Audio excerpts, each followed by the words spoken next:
The champagne flute exploded from Miranda Wright's trembling fingers. Crystalline fragments sliced through the air like shattered dreams, scattering across the penthouse's imported Italian marble. The hiss of spilled Dom Perignon died beneath the collective gasp of 60 designer-clad guests. Every head snapped toward her. Every conversation froze mid-syllable. The string quartet's bow hovered, suspended in silence. At the room's center, Derek Wright stood with a wireless microphone clutched in his manicured hand, his $1,000 smile twisted into something cruel. His words still hung in the air like poison gas, seeping into every corner of the room. "What's wrong, Mandy?" he called out, his voice dripping with theatrical concern. "Can't handle a little truth?" Miranda felt the glass shards grinding beneath her stilettos. She felt the champagne soaking through the Italian leather, cold as the betrayal coursing through her veins. But she didn't look down. She didn't flinch. She lifted her chin and met Derek's smug gaze head-on, watching his confident smile falter for just a fraction of a second.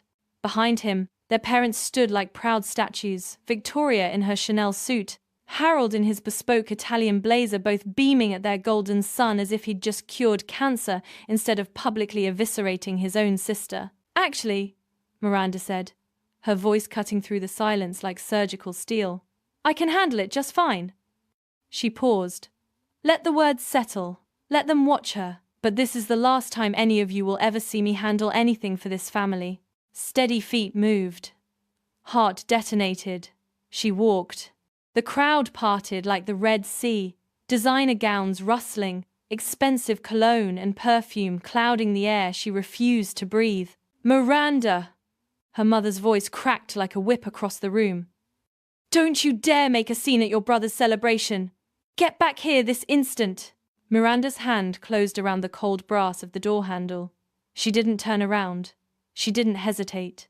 The heavy oak door swung shut behind her, with a decisive thud that echoed through the penthouse like a judge's gavel. Final. Irreversible. Free. If you've ever been the family scapegoat, if you've ever sacrificed everything only to be mocked for it, if you've ever felt invisible to the people who were supposed to love you most, this story is for you. Hit that subscribe button and turn on notifications right now, because what happens next will show you that sometimes walking away is the most powerful thing you can do. And trust me, Miranda's revenge, it's going to be legendary. 3 hours earlier, Miranda had pulled her aging Honda into the circular driveway of her parents' Queen Anne penthouse, her hands white-knuckling the steering wheel. She'd sat there for a full 5 minutes, staring up at the glittering windows, trying to convince herself this time would be different. Just one night, she whispered to herself. Just smile, be supportive, and maybe they'll finally see you. She'd brought a bottle of vintage champagne she couldn't really afford. She'd worn her best dress, a navy sheath she'd found at a consignment shop, and altered herself. She'd even practiced her congratulations speech in the bathroom mirror that morning, trying to make it sound genuine instead of bitter. The penthouse was exactly as she remembered, cavernous, gleaming, and soulless. Crystal chandeliers dripped cold light onto floor-to-ceiling windows framing the steel-grey waters of Elliott Bay. The walls were hung with original artwork that cost more than most people made in a lifetime. Everything was designed to impress, nothing designed to comfort. Her mother, Victoria Wright, materialized at the threshold like a disapproving spectre in head-to-toe Chanel. That dress! Victoria's eyes traveled down Miranda's body with surgical precision, cataloging every flaw. "Again, I sent you money for something appropriate. I donated it to the women's shelter on Pike Street," Miranda replied quietly. "They needed winter coats more than I needed a new dress." Victoria's perfectly sculpted face contorted with something between disgust and disbelief. "Always so dramatic. Your brother's colleagues are here tonight. Important people. Try not to embarrass us with your charity work." She swept past Miranda without another word, her Louboutin heels clicking against the marble like gunshots, leaving her daughter standing alone in the foyer, holding a champagne bottle that suddenly felt pathetically inadequate. Her father, Harold Wright, was holding court near the wet bar, surrounded by men in bespoke suits who laughed too loudly at his jokes. He glanced in Miranda's direction. She saw his eyes register her presence, and then he simply looked away. Turned back to his audience. Continued his story as if she were a piece of furniture. A ghost. Nothing. The sting should have faded by now. It never did. But none of them knew, none of them remembered what had brought Miranda to this moment. What she had sacrificed. What she had given up. What they had stolen from her. 7 years ago, Miranda Wright was on fire. At 22, she was the University of Washington's most celebrated architecture student in a decade. She'd won 3 national design competitions before her junior year. Her professors used words like prodigy and once-in-a-generation talent. MIT had offered her a full scholarship for graduate studies. The program accepted only 12 students per year from around the world, and they'd recruited her personally. Her future stretched before her like a golden highway. She could see it all. The groundbreaking designs, the international recognition, the buildings that would outlive her by centuries. She was going to change the skyline of cities. She was going to matter. Then the phone call came. Miranda. Her mother's voice was strange, tight, controlled, barely human. Your father's been in an accident. You need to come home. Harold Wright had suffered a massive stroke while driving his Mercedes on Interstate 5. His car had crossed 3 lanes of rush-hour traffic, sideswiped a delivery truck, and slammed into a concrete barrier at 50 miles per hour. Somehow, impossibly, he'd survived. But the man who emerged from the wreckage wasn't the same man who'd entered his car that morning. Triple bypass surgery, 3 weeks in the ICU. Months of rehabilitation just to relearn how to speak in complete sentences, how to walk without assistance, how to remember his children's names. The doctors said full recovery could take years. Some functions might never return. And Wright Development Corporation, the real estate empire Harold had built over 30 years, the company that employed 200 people, that had dozens of active projects worth hundreds of millions of dollars, was suddenly rudderless, leaderless, dying. Derek was halfway through his MBA at Stanford. He had 1 semester left, followed by a prestigious summer internship at Goldman Sachs that would launch his career into the stratosphere. Their mother made it abundantly clear. Derek's future could not be interrupted. Derek's trajectory was sacred. Derek was the investment that would pay off. You understand, don't you? Victoria had said over the phone, her voice clipped and businesslike, even as her husband lay unconscious in a hospital bed. Derek is so close to finishing. He has such important connections lined up. Such opportunities. You're just starting. You can defer. MIT will understand. It's only temporary. Only temporary. Miranda had said yes. Of course she said yes. He was her father. The company employed hundreds of people whose families depended on those paychecks. What kind of daughter would she be if she said no? What kind of person? 1 semester became 2. 2 became 4. MIT rescinded her acceptance. They couldn't hold a spot indefinitely, they said, no matter how talented she was. Her professors stopped returning her calls. The scholarship evaporated like morning fog, and every single dollar Miranda earned went into keeping her family afloat.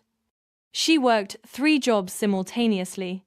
Receptionist at a downtown law firm from 7 a.m. to 3 p.m. Hostess at an upscale restaurant from 4 p.m. to 10 p.m. Freelance CAD designer from midnight until she collapsed, usually around 3 or 4 inches the morning. She slept in 90-minute intervals. She lived on coffee and granola bars.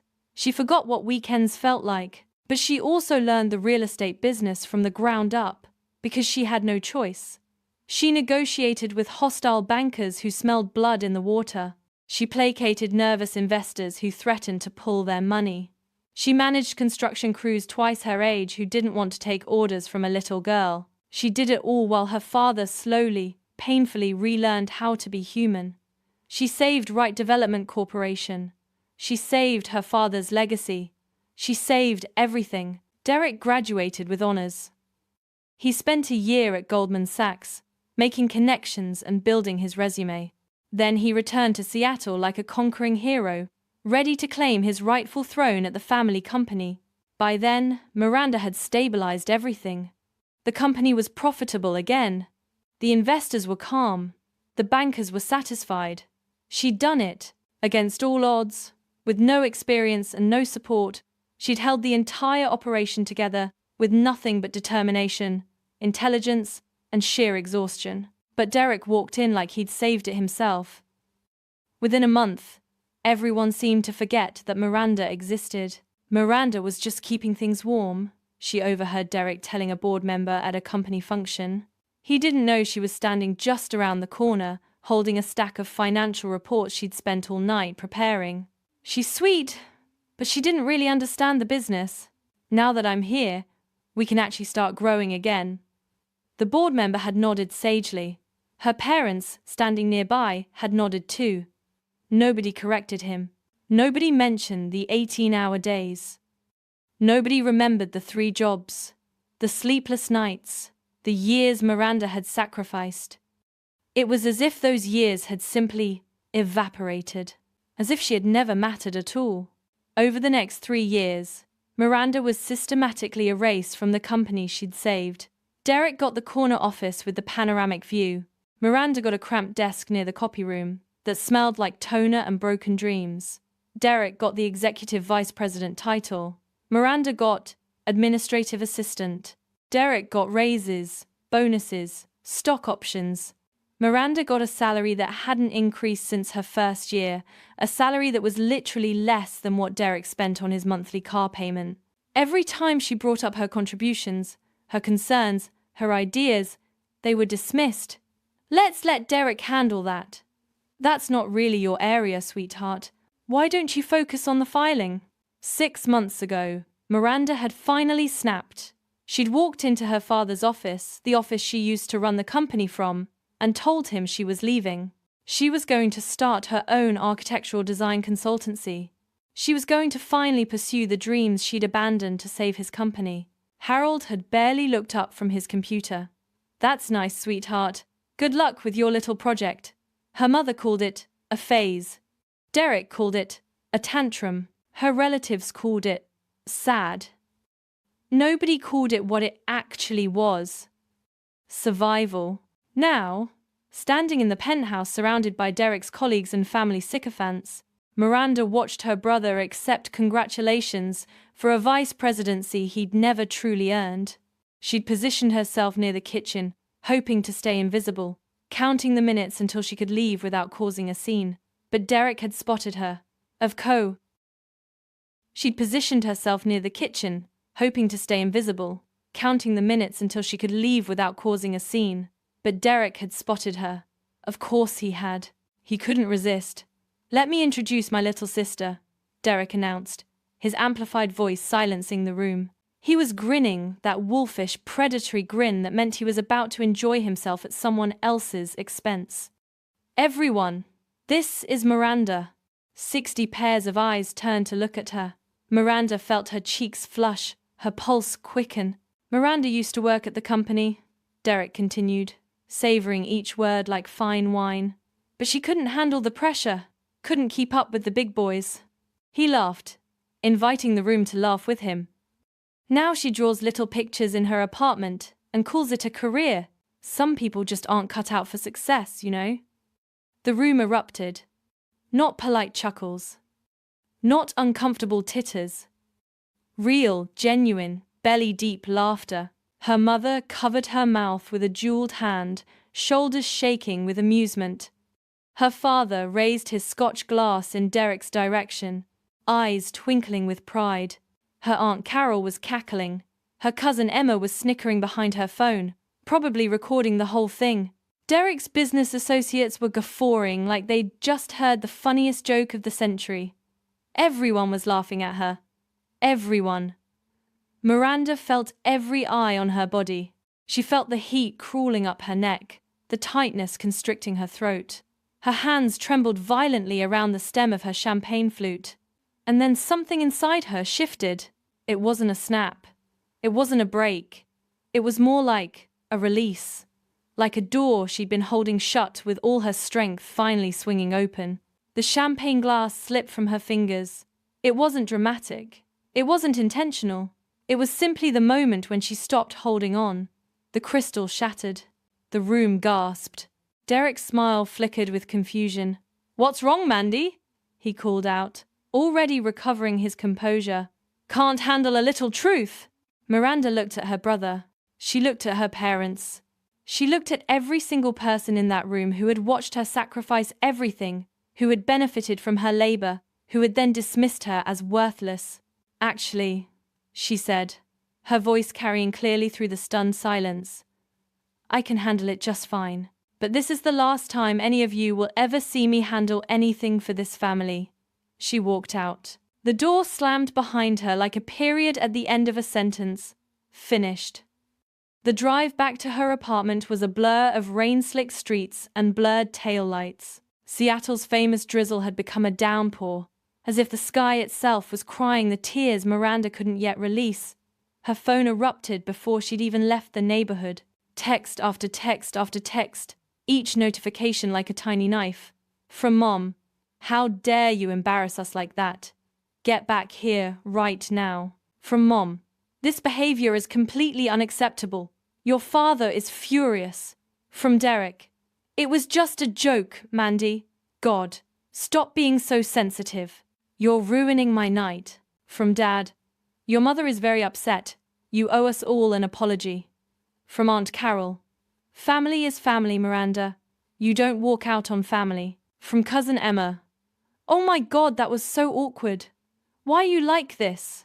Miranda pulled into the parking lot of her apartment building and sat in her car, engine off, listening to the rain hammer against the roof. Her hands were shaking so badly she couldn't unbuckle her seatbelt. And then the tears came. Not gentle tears, not dignified tears. Great, heaving, ugly sobs that racked her entire body. She cried for the brilliant 22-year-old who had given up MIT. She cried for the exhausted 25-year-old who had worked 3 jobs to save a company that would never thank her. She cried for every dismissal, every belittlement, every moment she'd been made to feel small. She cried until she had nothing left. Then she went upstairs, changed out of her champagne-soaked dress, and blocked every right family number in her phone. Every single one. It was past midnight when her phone rang from an unknown number. She almost didn't answer. She was done. Done with her family, done with their demands, done with caring about people who didn't care about her. But something instinct, curiosity, fate made her pick up. "Hello?" Her voice was raw, scraped clean by hours of crying. "Is this Miranda Wright?" A woman's voice, warm and professional. "Yes, this is she." "Miss Wright, my name is Patricia Okafor. I'm the senior partner at Horizon Design Partners in Chicago. I've been trying to reach you for almost a week." Miranda sat up straighter, confusion cutting through her emotional fog. "I'm sorry I must have missed your calls. It's been a difficult week." "I completely understand," Patricia said, and something in her voice suggested she actually did. "I'll get straight to the point, because I know it's late. We discovered your portfolio through the National Design Collective's open calls 6 months ago. Your work on sustainable urban housing is unlike anything we've seen. It's innovative. It's humane. It's exactly the kind of thinking we need." Miranda's heart began to pound. Thank you. That's very kind." "I'm not being kind, Miss Wright. I'm being practical." Patricia's voice took on an edge of intensity. "We'd like to offer you a position as Associate Design Director at our firm. The salary is $120,000 annually, with full benefits, relocation assistance, and equity options after your first year. We need someone to lead our new affordable housing initiative, and frankly, after reviewing your portfolio, we believe you're the only person who can do it." Miranda couldn't breathe. She couldn't process what she was hearing. This had to be a dream. This had to be some cruel joke. "I know this is sudden," Patricia continued. "We've been trying to reach you because the position has a deadline. We need someone to start within the month. I really hope you'll say yes, Miss Wright." I believe you could do remarkable things here." After they hung up, Miranda sat in the darkness of her apartment, her phone clutched in her trembling hands. She opened her email with shaking fingers. There they were. 7 emails she'd ignored all week while preparing for Derek's party. 3 from Patricia Okafor herself. A formal offer letter with a salary that made her dizzy. A benefits package that seemed almost too good to be true. Contact information for a relocation specialist standing by to help her move. It was real. It was all real. She looked around her tiny studio apartment, at the architectural drawings pinned to every available surface, at the model buildings constructed from cardboard and hope, at the life she'd been building in secret, while her family dismissed her as worthless. And she realized something that changed everything. She had nothing keeping her in Seattle. No friends, she'd been too exhausted to maintain friendships. No career prospects, the architecture community here knew her only as Harold Wright's disappointing daughter. No family who valued her, nothing but fear. And she was done being afraid. She didn't sleep that night. She sat at her laptop, reading and rereading the offer letter, researching Horizon Design Partners, looking at apartments in Chicago. By dawn, her decision was made. She typed her response to Patricia Okafor. "Dear Patricia, I'm honored and thrilled to accept your offer. Thank you for seeing something in my work. I'm ready to start as soon as possible. Miranda." She hit send before she could talk herself out of it.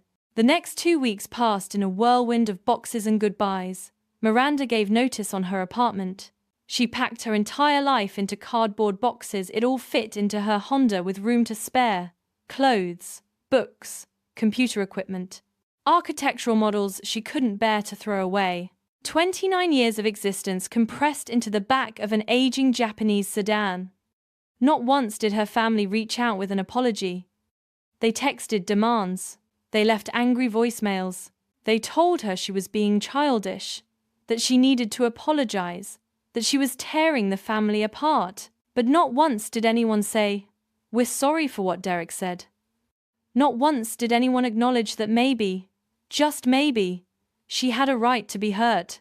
She didn't respond to any of it. Moving day arrived on a gray Saturday morning. Miranda loaded the last box into her car, took one final look at the apartment, where she'd spent 2 years rebuilding herself from the wreckage of her family's expectations, and drove away without looking back. She didn't feel sad. She felt free. Chicago welcomed her with open arms and bitter cold. The relocation specialist had helped her find a studio in Lincoln Park, tiny, expensive, but with windows that faced east, flooding the space with morning light. It felt like a metaphor for everything. Her first day at Horizon Design Partners, Miranda was terrified. The firm occupied 2 floors of a historic building on Michigan Avenue, all exposed brick and floor, to ceiling windows and creative energy that hummed through the air like electricity. People her age and older moved through the space with purpose and passion, talking about projects that would actually help people, designs that would change communities. Patricia Okafor met her in the lobby. She was striking mid-50s, silver locks, commanding presence, a smile that could disarm a hostile nation. "Miranda." Patricia clasped both her hands warmly. "Welcome to Chicago. Welcome home." Home. The word hit Miranda like a physical blow. When was the last time anywhere had felt like home? Patricia introduced her to the team. There was Marcus Thompson, a structural engineer with a sardonic wit that made Miranda laugh until her sides hurt. There was Jennifer Okonkwo, a fierce project manager, who took one look at Miranda and said, "You've got good bones. We're going to be friends." There was David Reyes, a fellow architect who looked at Miranda's portfolio sketches like they were poetry, like they were sacred. "Your work," David said softly, tracing the lines of a sustainable housing concept she designed years ago. "This is what architecture should be. Buildings that serve people, not just impress them." Miranda had to turn away so he wouldn't see the tears in her eyes. Over the following months, she flourished in ways she'd never imagined possible. She led the Affordable Housing Initiative, designing innovative solutions for communities that had been overlooked for decades. Her first project, a mixed-use development in a South Side neighborhood, incorporated green spaces, community gardens, and modular units that could adapt to families' changing needs. It was bold. It was unprecedented. It was exactly the kind of work she'd dreamed of doing at MIT. She mentored junior architects. She spoke at conferences. She was featured in design publications. She made real friends, people who liked her for who she was, not whose daughter she was.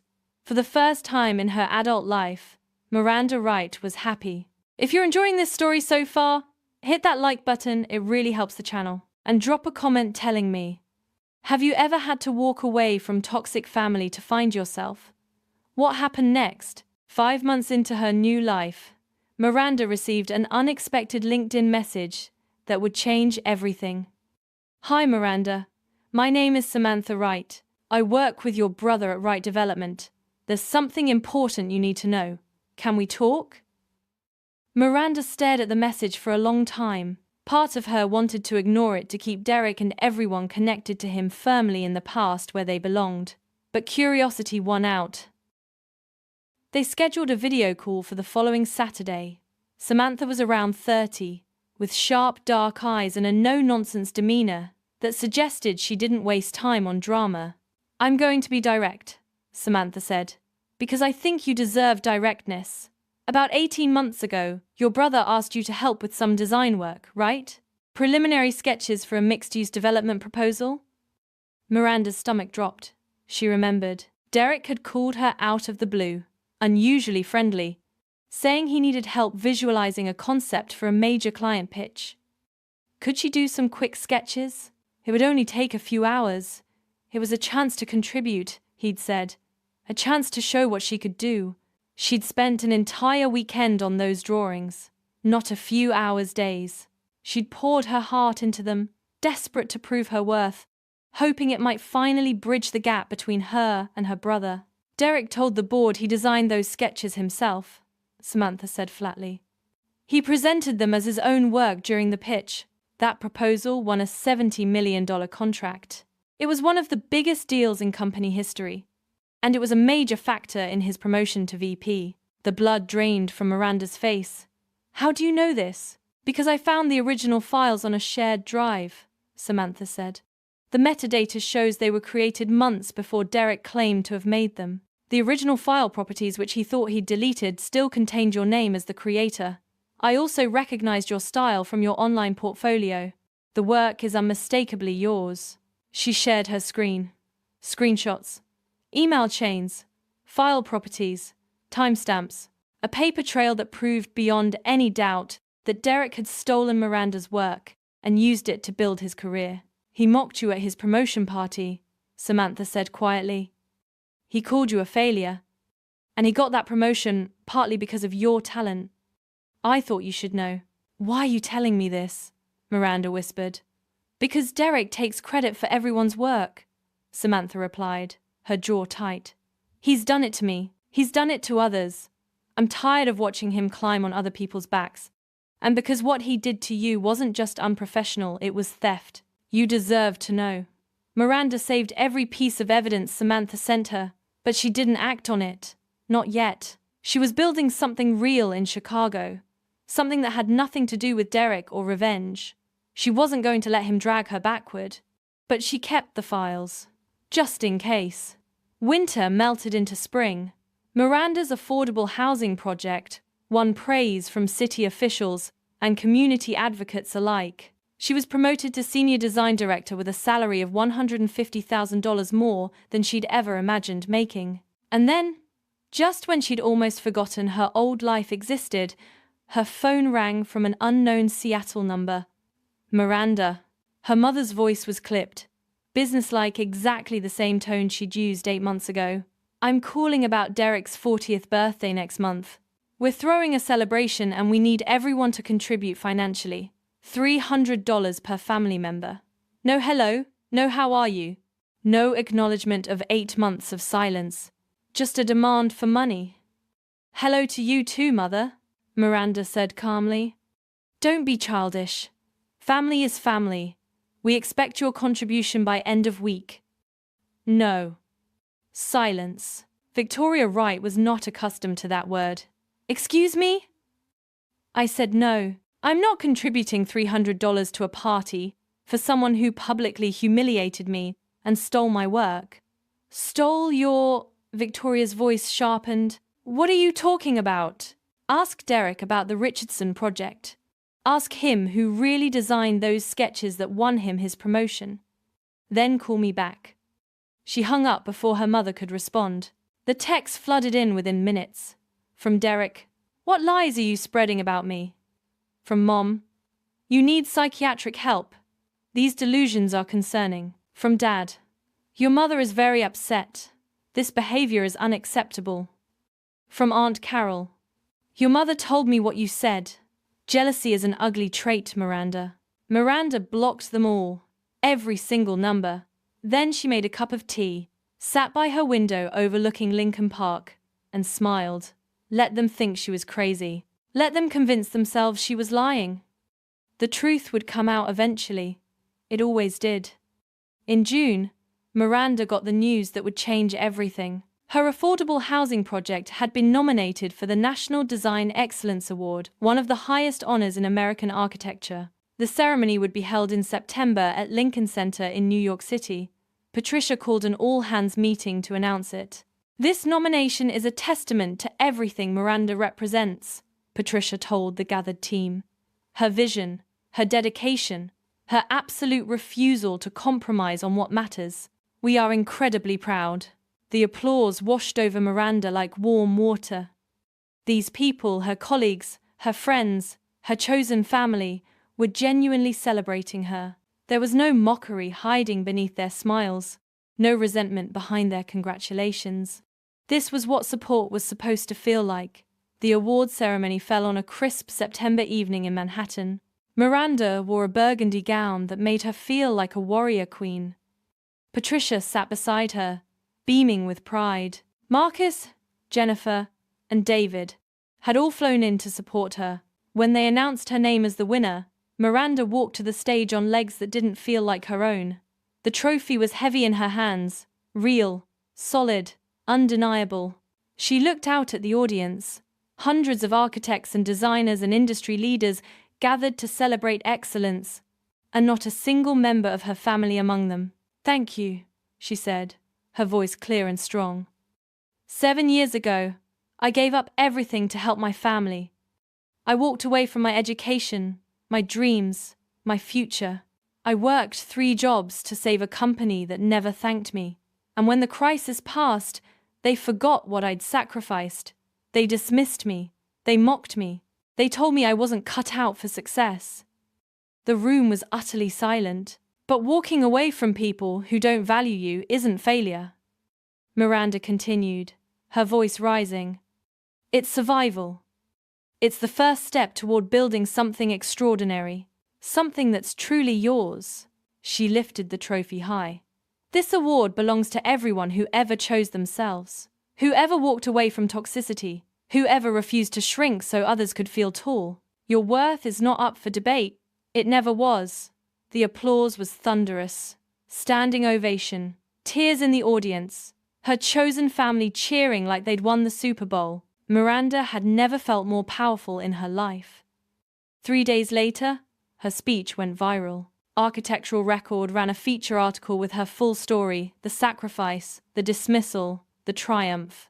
Design publications picked it up, then mainstream media. Her face was everywhere, her words quoted and shared and celebrated. Her phone rang. Derek's number somehow bypassed her blocks. "What the hell do you think you're doing?" His voice was shaking with fury. "You're making us look like monsters. Dad's business partners are asking questions. Mom is mortified." "I told my story," Miranda said calmly. "It's not my fault the truth makes you look bad. You need to fix this. Issue a statement. Say you exaggerated. Say you were emotional. No. Miranda, I'm warning you." "Derek." Her voice went ice cold. "I have documentation proving you stole my designs and passed them off as your own to get your promotion. I have the original files with my name in the metadata. I have email timestamps. I have witness statements. I have everything. Silence. I wasn't going to use it, Miranda continued. I was going to let you have your stolen success and just move on with my life. But if you ever threaten me again, if you ever contact me with anything other than a genuine apology, I will send everything I have to your board of directors, to the Seattle Business Journal, and to every major architecture publication in the country. You wouldn't. Try me. She hung up. 2 months later, she heard through the grapevine that there had been an internal investigation at Wright Development. Someone on the board had apparently discovered the truth. Derek was quietly put on probation.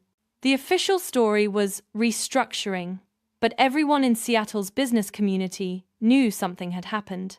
Samantha sent her a brief message. He's lucky he wasn't fired. Hope you're thriving. Miranda smiled and closed the message. Justice had a way of finding people. Winter came to Chicago, cold and crystalline. Miranda's life had settled into a rhythm she loved. Meaningful work, real friendships, peace she'd never known before. 2 days before Christmas, a thick envelope arrived from Seattle. She almost threw it away unopened, but something made her sit down and read. It was from her mother. 10 pages, handwritten. Victoria wrote about the night of Derek's party, about the months that followed, about how they'd convinced themselves Miranda was being dramatic, oversensitive, punishing them for nothing. We were wrong, she wrote. We were so terribly, inexcusably wrong. She wrote about reading Miranda's interview in Architectural Record, about seeing her daughter's photo in a national magazine, looking confident and successful, and nothing like the failure they'd imagined. I was proud when I read it, but then I was ashamed, because I had no right to be proud. I hadn't supported you. I hadn't believed in you. I laughed at my own daughter while she was being humiliated by her brother. I will carry that shame for the rest of my life. She apologized for everything, the years of dismissal, the cruel laughter, the demands for money instead of offering love, everything. I don't expect you to forgive us. I don't expect you to have a relationship with us. You've built a beautiful life and you deserve to protect it. But I needed you to know that I see now. I understand what we did. I understand what we lost. And I am deeply, truly sorry. A week later, a shorter letter arrived from Derek. Miranda, I've been working with a therapist since the investigation. I've had to face some hard truths. I was jealous of you. I've always been jealous. You're talented in ways I'll never be. I built my career partly on your sacrifice and partly on your stolen work, and then I mocked you for not having the success I'd literally taken from you. I'm ashamed. I'm sorry. I know that's not enough. But I needed you to know. Miranda read both letters several times. She cried not from pain, but from something more complicated. Relief, grief, recognition. She didn't respond right away. She needed time. But she kept the letters. Spring arrived early in Chicago. Miranda's firm won a massive contract to design sustainable housing in 3 major cities. Her face appeared on industry billboards. Her name was mentioned in the same breath as legends. And then came the biggest news of all, partnership. Patricia called her into her office on a Wednesday afternoon. The partners have been discussing your future, Patricia said, her eyes warm. We'd like to offer you a seat at the table. Equity stake, executive position, salary of $220,000. You've more than earned it. At 32 years old, Miranda Wright was becoming a partner at one of the most prestigious design firms in the country. She finally wrote back to her mother. Mom, thank you for your letter. I'm not ready for a relationship yet. I might not be ready for a long time, but I appreciate your apology, and I'm open to the possibility of rebuilding something new. It has to be different, built on honesty and respect. I need time. Miranda, her mother's response was simple. Thank you. Take all the time you need. I love you. Slowly, carefully, Miranda began to let them back in. Not to the center of her life, but to the edges, where they could prove themselves worthy of more. 1 year later, Miranda stood on stage at the National Building Museum in Washington, D.C., accepting American architecture's highest honor. In the front row sat Marcus, Jennifer, David, Patricia, her chosen family, the people who had believed in her from the start. And in the back row, quiet and hopeful, sat Victoria, Harold, and Derek. They'd asked if they could attend. Miranda had said yes. "If you're watching this," Miranda said from the podium, her voice carrying to every corner of the packed auditorium, "and you see yourself in my story, I want you to know something." She paused. Let the silence build. "You deserve better. If your family treats you with disrespect, if they dismiss your worth, mock your struggles, demand your loyalty while offering nothing in return, you deserve better. It's not your responsibility to fix people who don't want to be fixed. It's not your job to accept cruelty in the name of blood. Walking away is hard. It might be the hardest thing you ever do. But staying in situations that diminish you is harder in the long run. It costs you your self-respect, your confidence, your sense of what's possible. You are allowed to choose yourself. You are allowed to demand respect. You are allowed to walk away from people who cannot value you, even if those people share your DNA. And if they eventually do the work, if they apologize, if they change you alone, get to decide whether to let them back in. That decision should come from strength and healing, not from guilt or obligation. She lifted her trophy. 3 years ago, I walked out of a party where my family humiliated me. Today, I'm a partner at one of the most respected firms in the country. I have a beautiful home. I have genuine friendships. I have a family I've built by choice. And I have peace. That peace was worth every painful step of the journey. You deserve peace too. You deserve respect. You deserve love that doesn't require you to shrink yourself. Your worth is not up for debate. It never was. The applause that followed shook the building. After the ceremony, Miranda found her family waiting near the exit. Her mother was crying quietly. Her father looked proud and ashamed in equal measure. Derek stood slightly apart, uncertain. "That was beautiful," Victoria whispered. "We're so proud of you. Not because of the award, because of who you've become." Miranda hugged her. It wasn't the hug of a child seeking approval. It was the embrace of an adult offering forgiveness. "Thank you for doing the work," Miranda said. "Thank you for being here." Derek stepped forward hesitantly. "You saved yourself, and somehow, you saved me too. You showed me what real strength looks like. I'm trying to be better." "I know," Miranda said. "I can see it." On the flight back to Chicago, city lights glittering below like scattered diamonds, Miranda closed her eyes and smiled. She thought about the girl she'd been at 22, brilliant, hopeful, willing to sacrifice everything for people who would never appreciate her. She thought about the woman she'd become at 33, fierce, successful, surrounded by love she'd chosen and earned. The journey had taught her things she couldn't have learned any other way. That real family is about respect, not blood. That her worth was never determined by her family's opinion. That walking away wasn't giving up, it was choosing herself. That healing isn't linear, and that's okay. And that peace, real, bone-deep peace, was worth every single step of the journey to get here. She pulled out her phone and texted her mother a photo from the ceremony. Miranda on stage, trophy aloft, surrounded by the people who had believed in her. Her mother's reply came instantly, a heart emoji, and, "I love you." "I love you too, Mum," Miranda typed back, and she meant it. The love was complicated now, bounded by hard-won boundaries and self-protection. But it was real. She closed her eyes. Peace. If this story hit home for you, smash that like button. It helps more people find stories like this when they need them most. Subscribe to this channel and turn on all notifications so you never miss a story. Share this video with someone who needs to hear that walking away isn't weakness, it's power. That choosing yourself isn't selfish, it's survival. That the best revenge isn't revenge at all, it's building a life that makes you genuinely proud. Now I want to hear from you. Have you ever had to walk away from family to protect yourself? How did you find the courage? What happened next? Drop your story in the comments below. Your experience might be exactly what someone else needs to hear today. Thank you for watching. Thank you for being part of this community. Take care of yourselves. You deserve good things. You really, truly do.